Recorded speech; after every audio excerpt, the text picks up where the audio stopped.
The Google Home Mini in a Gadget exclusive coral red color.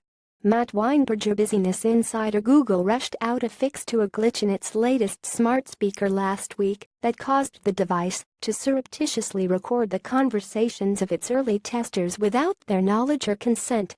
The bug affected a small number of the Google Home Mini devices that the company handed out to reporters at its press event last week, according to the Google. The company rolled out a software update over the weekend to address the issue on those devices and is exploring a long-term fix. We learned of an issue impacting a small number of Google Home Mini devices that could cause the touch mechanism to behave incorrectly, the company said in a statement, adding, "If you are still having issues, please feel free to contact Google support." Google unveiled the $50 Mini, which goes in sale on October 19th, at its event on Wednesday. Soon after, Android Police's Artem Rusakovsky, who is one of the reporters who received a test unit, discovered that his device was turning on by itself, recording his conversations and uploading them to Google. Normally, there are two ways to interact with Google's smart speakers, including the Mini. You can say the words "OK Google," followed by a command such as "Play Bohemian Rhapsody." Alternatively, you can press the button located on the top of the devices instead of saying "OK Google."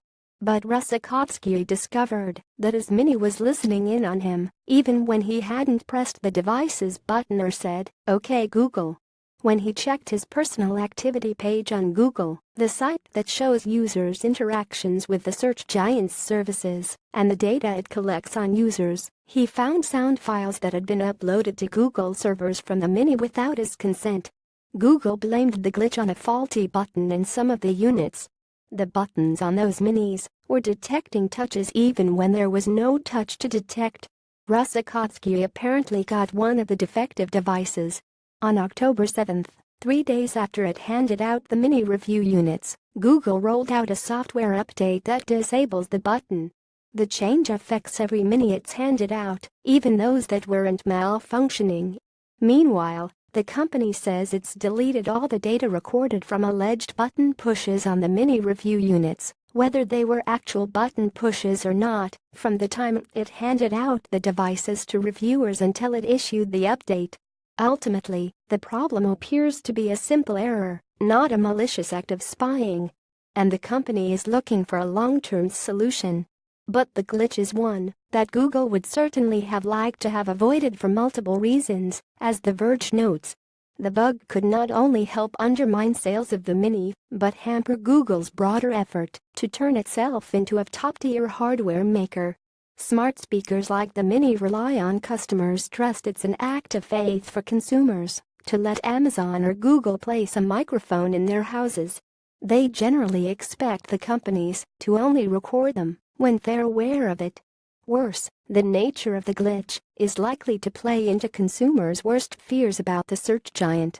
Lots of people are already sensitive to the fact that Google is collecting tons of data on its customers. And the company has previously been taken to task for collecting data without consumers' consent. Back in 2010, Google admitted its Google Maps Street View cars had been sucking up emails and passwords from unencrypted Wi-Fi networks as the cars mapped neighborhoods around the country and world. Get the latest Google stock price here.